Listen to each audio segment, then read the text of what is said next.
Good morning. I am Nikita Ross. I'm here with the amazing Oh. Eleanor Curry. I call her Corey. This morning is so funny because Corey is a serial entrepreneur. So I'm like, Corey, how do I introduce you today? I mean, I know you're a lawyer by trade, but is that what I'm going to say today? She was like, yeah, you can say that. But I want to say two things about her. One, she's an attorney, but also she's a real estate developer. She's a mom. She's amazing, and she's one of my girl crushes. And you laughing, but I'm so serious. Let me tell you why I love Corey. Because she's a renegade. She's unconventional. She lives life by the beat of her own drums. Seriously. And the fact that this girl has more stamps on her passport than me, of course you know I'm crushing on her. You know I'm I crushing have on to her. work hard on that because you give me a run for my money. Well, that's what I'm here for. That's what I'm here for. And not only that, I mean, like, she always goes to all these cool places. You know, I'm not a foodie.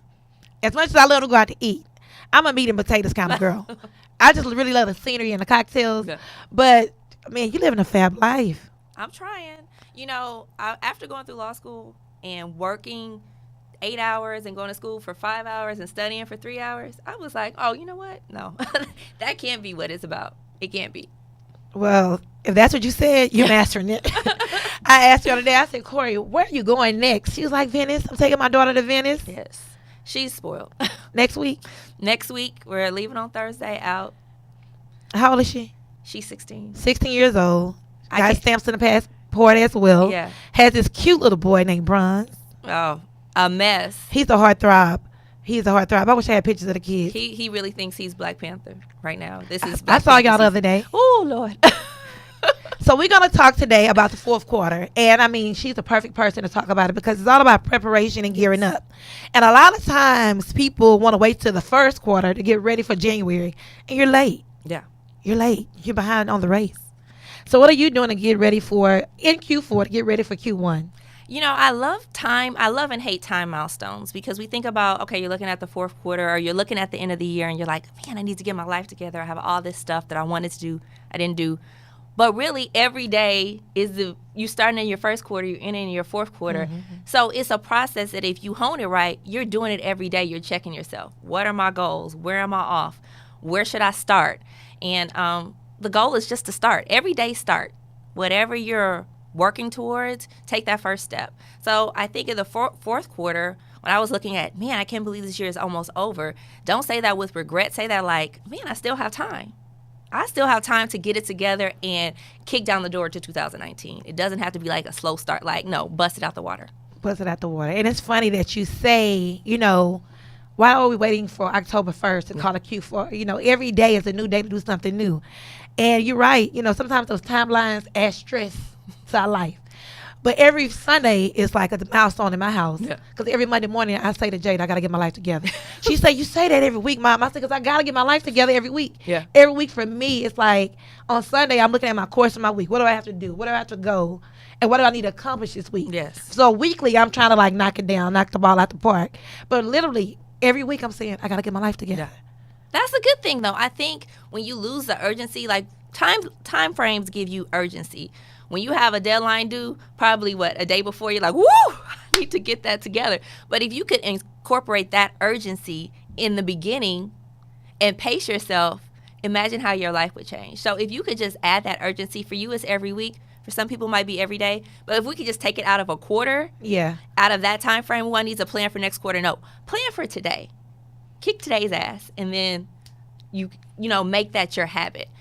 So I think urgency is a big part of it. It doesn't have to be the last minute. You don't have to look at it like, oh, no, I'm almost out of time for 2018 or 2019 is creeping up on me, and it gets urgent. Make every day urgent. Yeah, the sense of urgency, because the sense of urgency reduces procrastination. Yes. Procrastination is the thief of dream. Sometimes procrastination can what happens with procrastination? Procrastination end up being a day, a week, a month, and sometimes procrastination can turn into never. Never. It can turn into, what happens the longer you wait, all these doubts start popping up in your head. All this fear starts popping up. So it becomes from tomorrow to next week to never, or I can't, or I won't, or life won't let me. So when you have that urgency, it's kind of like whenever I do something scary, like I've gone hang gliding or whatever, I just hop off. when you stand there and you start looking at it, this isn't smart, I shouldn't do this, that's when your brain like starts coming up with all these don'ts, right? Just jump. So when you reflect on 2018, what have been some of your biggest accomplishments this year? I really took some leaps when it came to development.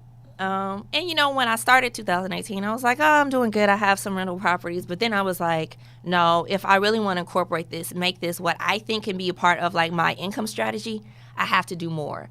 So I started being a lot more aggressive with what I'm buying. I'm doing flips now, which has kind of made me a contractor or a coordinator, construction coordinator by trade. So that's a lot when you're thinking about, I have a job already. How do I incorporate more into my job and have a life that I really want to live? So how do you create balance with all of this?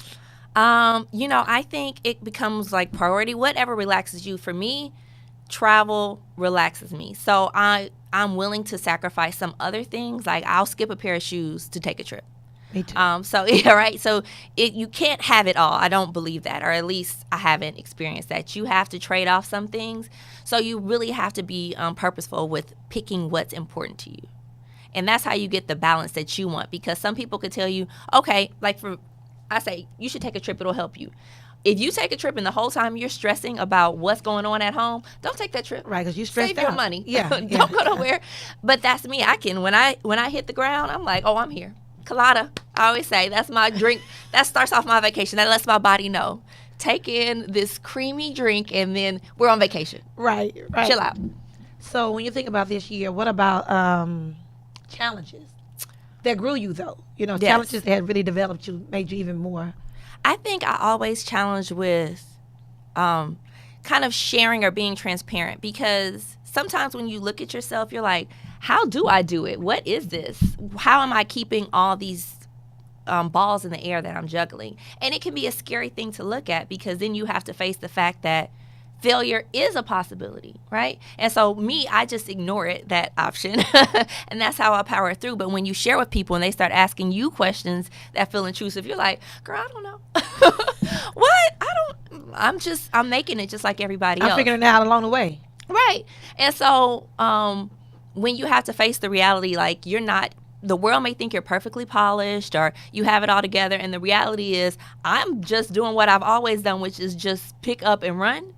And if you make me stop and think about picking up in this run that I'm running, it's going to feel overwhelming to me, as opposed to like these little steps. I'm looking at my feet and running, as opposed to looking at the world around me and saying, wow, look at me, I'm running on a cliff, So I think when I started talking to people about development and sharing my story of how I became, a developer or buying income properties, I was like, I thought about my mortgages. I was on a trip. I was in Miami, and I shared with somebody. I was like, I pay this much in mortgages every month. And I started to cry because I was like, what would possess me to sign up to pay thousands and thousands of dollars of mortgages every month? When you have tenants, you know that's not certain. You are committed, but the income is not necessarily committed to you. Right. So I started thinking about that, and I was on a trip, and I started crying because I was like, I'm in disbelief. This is dumb. And all these fears can creep up when you start really evaluating, and you have to hold yourself accountable to conquer them again. Because every day, even if you conquer a fear yesterday, you may have to conquer it again tomorrow and the day after and the day after and the day after. It may be perpetual. It may never go away. So having to face that, like, no, you've crossed the line. This is big business. And if you stumble, it's not going to be like, oh, you could keep it to yourself. It's going to be like, uh-oh, foreclosure, it's a big deal. It is a big deal. So you talked about fear. Yes. So I consider you a fearless female. And this week I've been asking this question to different women, yes, via text, by phone, via email. What are the 3 things that make you fearless? Or what are the 3 things that have been a key ingredient to your success? Early on, like. Yeah, I would say definitely, and I think we share this, I was a mom very early, and it took away the option. It took away the failure option for me, because I'm a mom. Kids got to eat.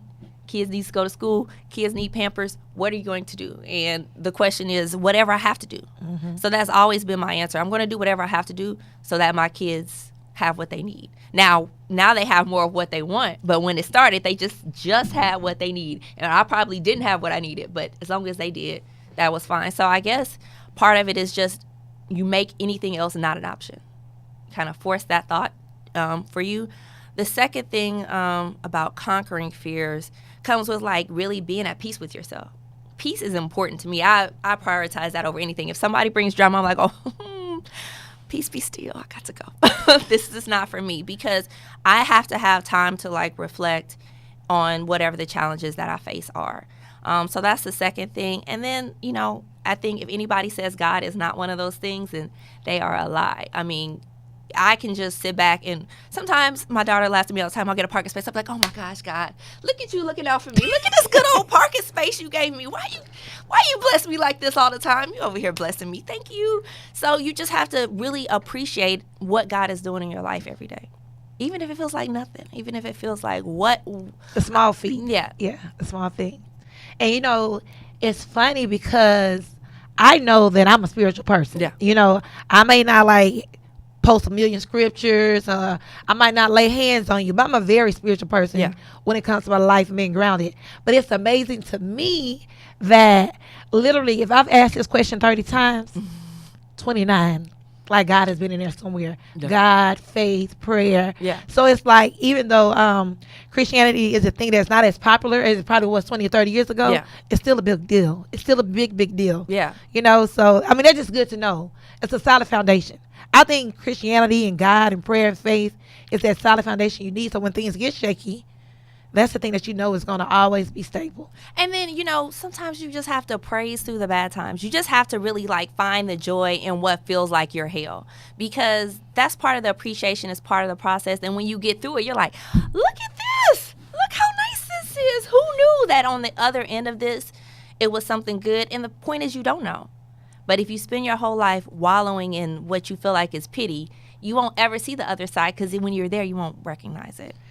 I read a post the other day. It said that, you know, your struggles right now are preparing you for your future. Yes. You know, and I believe that, because if you're not strong enough right now for this, are you going to be strong enough and prepared for that? Yes. You know, what is your endurance like? Yeah. What is your tenacity like? What is your resilience like? Yeah. Because the bigger the payout or the bigger the responsibility, you know, the bigger the reward. Absolutely. So the more things we start to take on, we got to be prepared. We got to be strong enough for that. You know, strength is everything. Yes. Being strong is everything. You know, willing to endure the good, the bad, and the ugly. Because believe it or not, we just make it look pretty. We make this thing look pretty.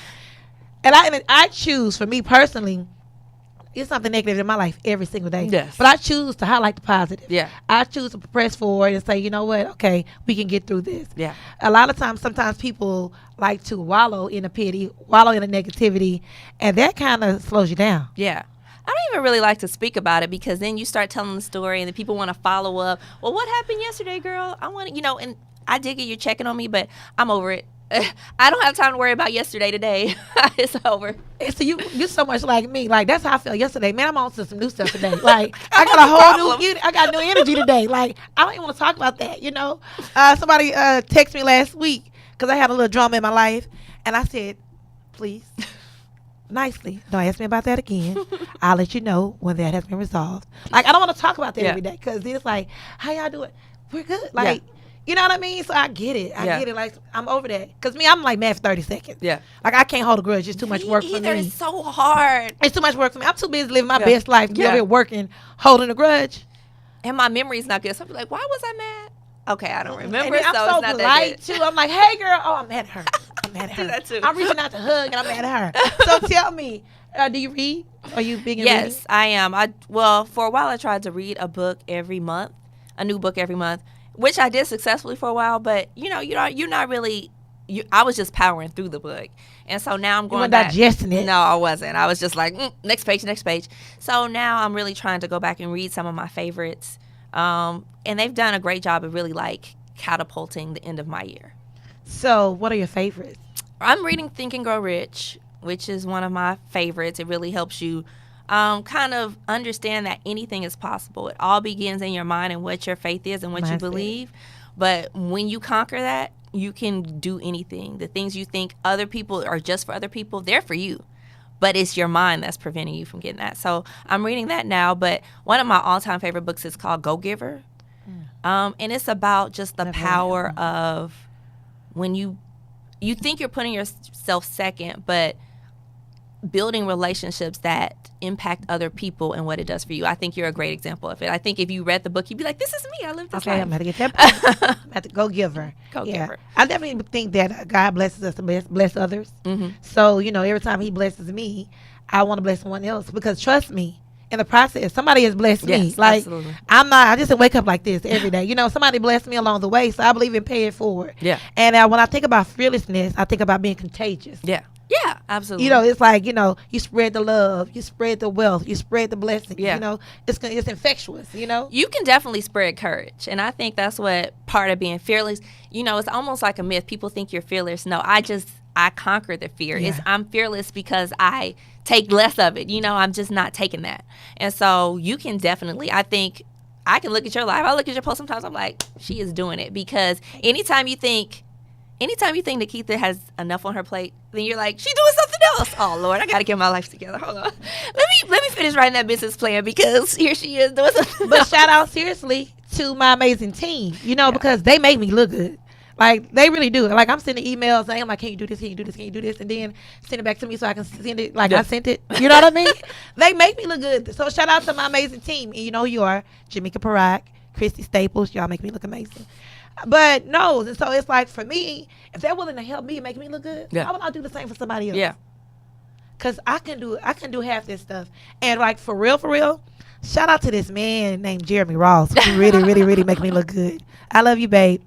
But no, really, because he's the man at the house who is like bathing the kids, checking the homework, and calling me with Jeremy math problems, saying, taking a picture, I don't know this answer, Keita, but help me. You know what I mean? Like, all of that, like, it's a team. My grandmother, who lets me go on these vacations and cooks my husband meals, it's shout out to the team. They make me look good. Yeah. My home front, at the salon, like all these different places. So I'm just thanking God every day for this amazing team who believe in whatever I say, or whatever my vision is. Yeah. It's their vision. But that's one of the things you forget. You don't have to be fearless by yourself. You don't have to conquer all this by yourself. Now, it does take time to cultivate a team. It doesn't just magically happen. And that's part of what Go Giver is about. When you pour into people, it makes it easier for them to pour into you. And if that's not them, then you can see it too. You don't have to guess the rest of your life if they're a giving person. You've given so much to them. And if you're not receiving anything, then you have to reevaluate that relationship. I have to read this book because I always say to people, I'm a very black and white person. Mm-hmm. And I believe in yes, and I believe in no. And I believe in, you either for me or against me. Yeah. You can't straddle the fence. Yeah. If you straddle the fence, to me, you're against me. Yeah. You know what I mean? And it's okay to be against me, but it's no lukewarm for me. Yeah. It's hot or cold. Yes. And I say that to say, I always say in life there are two types of people. There are givers and takers. Mm-hmm. They're givers and takers. And for me, I try my best not to stay around takers too long. Yeah. Because I'm such a giver. You would drain me. You would drain me Deplete. dry. Yeah, you will. So I have to realize, oh no, she ain't depositing into me. Because life is not about equality. No. And life is not about equal reciprocity. But if you feel like you're always the one giving, Yeah. and there's no kickback, something is wrong with that. Yeah. Constant withdrawals and no deposit. Yeah. Eventually, we're going to be bankrupt. Like, we're going to be bouncing checks all around the city. Yeah. And the wiser you are, you're like, I don't want you to give to me what I give to you, as long as you're giving what you give. Everyone has their own magical thing. Me, I usually I like to be out. If you want to have some fun, you could call me. We could go out. We can have a great time. So I don't need that from you. If that's not you, you might be a more low-key person. But give what you can give. You don't have to be me or do what I do, but do you. And if you don't, if doing you results in me getting no benefits, then I have to just sit back and say, what?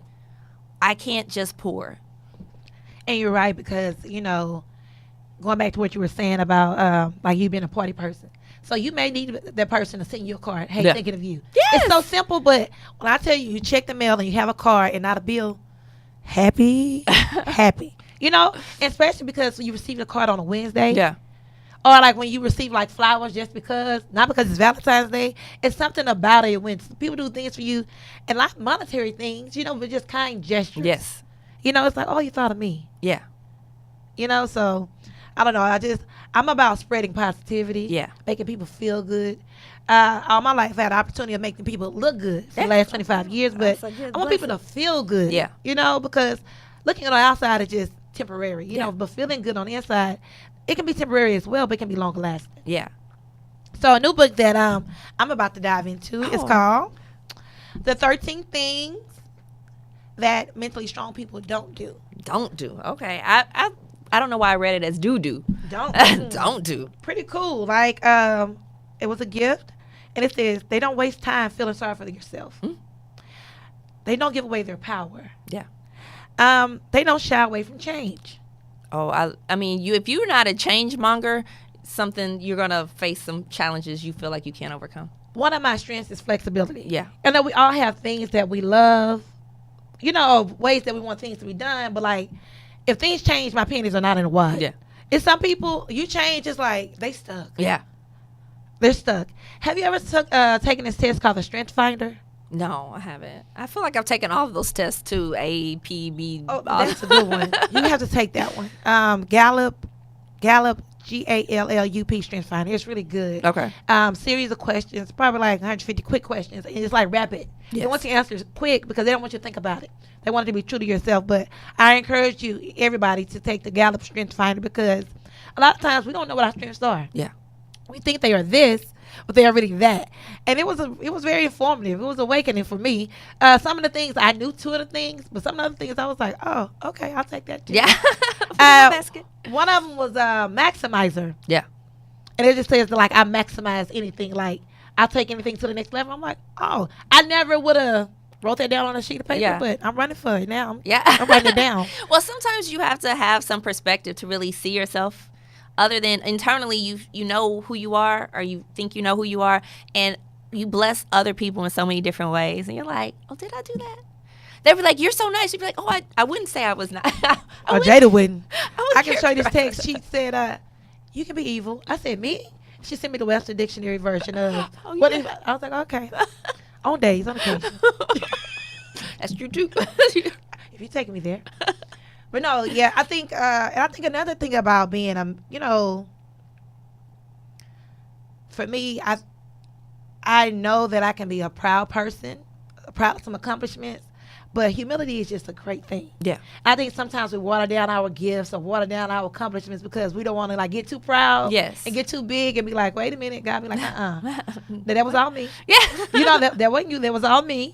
And so you're right. So when I see these strengths, I'm like, oh, that's me. Yeah. Because sometimes we do kind of put down different, aspects of who we are or virtues of who we are just because we've been humble. But I love what you said. Sometimes seeing it encourages you to do it more. Like, I like this part about me. Let me develop this. Yeah, that's so true. What do you like about you? What do I like about me? I think I'm pretty resourceful. When I make up my mind to do it, I'm going to pull together all. So it's funny. When people know me, like when my wheels start rolling, I'm like, okay, well, I want this done now. So let me call this person. Let me coordinate this. Let me get this together. So when I want something, I'm going to pull together things that I know I have, things that I hope I have. I'm going to put some faith into it. I'm going to put it all in a cup and I'm going to start serving it out. Like, I'm just going to have faith that it's all going to work out. So I like the resourcefulness. And then I think I am a whiz with numbers. So I like that. It helps me figure out a lot about how am I going to buy this house? Let me move this, take this, check. So I think that helps me, even though it's not. I mean, I started as a business major and then I went to law school. So I'm great with numbers too. I can compute numbers in my head without a calculator. Yeah. Like, I'm great with numbers. Yeah. Everybody thought I was going to be an accountant, but I was like, I need a little more action. Yeah, just a little more action. One word. Well, I'm going to describe it in 2 words. One word that you are normally referred to as relentless. Yes. And that's a good thing because Avia said, one thing about Corey, I love her because she's relentless. Yeah. She doesn't take no for an answer. And that goes back to your resourcefulness. Yeah. It's like once your mind is made up, you are so for real about it, you're going to make it happen. Like, no today means no, not today. Yeah. You're like, I'm going to circumvent the system. I'm going to do something unconventional, but I'm going to get it done. It's going to be illegal. But it's going to get done, And legal meaning it's not illegal. Right. But that's one thing that Avia said about you. She was like, she just loves that about you. I was like, you know what? That is Corey. Yeah.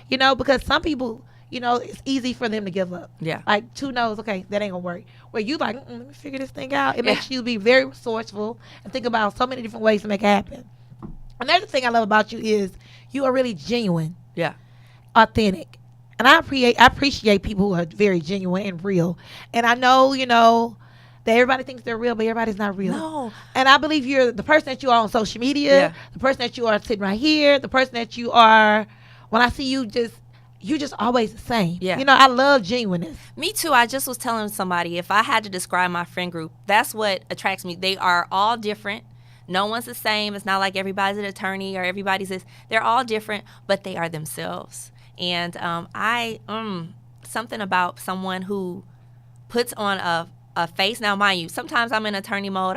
People always call me Eleanor and Corey. They'll be like, "Who's home? Is Eleanor here?" Because I don't know if I want to fool with her today. I want Corey to come out. But all those things are myself. And so when you like that part about yourself, it's easy to share with other people as opposing to feeling like I have to be something. But I believe when you're genuine and authentic and you're true to you, it's easy to be true to other people. Yes. When you're not authentic and genuine, true to yourself, I mean, how can you really be real with somebody else? No, you it's know? impossible. So, I don't know. I definitely appreciate that. And for me, likewise, I love to be around real, authentic, genuine people. I mean, you can be purple. You can be red. But I just want you to be real red or real purple. Yeah. You know what I mean? I want to see it coming at the door. Like, I want to know what I'm going to get every time. Yeah. You know? Even though you may be in attorney mode or you may be in real estate developer mode or contractor mode, but still, like, under there is still Corey or Eleanor, you know? Yeah. But, I mean, this is probably not the last time you're going to see Miss Corey. She's amazing. Wait, and I have to say, I'm so super excited about your conference. I plan to be in attendance. I just hope this spring break vacation don't take me away. But that would be the only thing that kept me from this. So we talked about growing and getting your gear. I went to the Black Enterprise Women Empower Summit. It gives you so much strength to be in a room full of people who are like-minded. Even if you don't get anything from the courses, you get so much strength from being like, I am not alone. Yes. In this journey to find myself, to find my power, to find my purpose. I'm not alone. And so I'm super excited about it. When you announced it, I was like, what?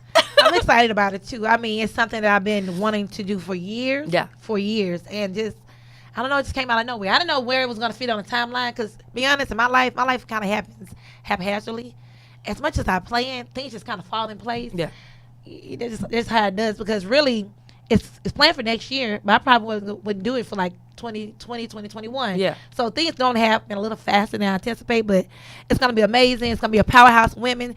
Attendees are going to be amazing. The panelists are going to be amazing. And also the facilitators. I can't wait. I'm excited to be the chief strategist of this amazing event. Go to thefearlessfemale.org online to learn more. I'm Nikita Ross. Eleanor Curry. Have a great day.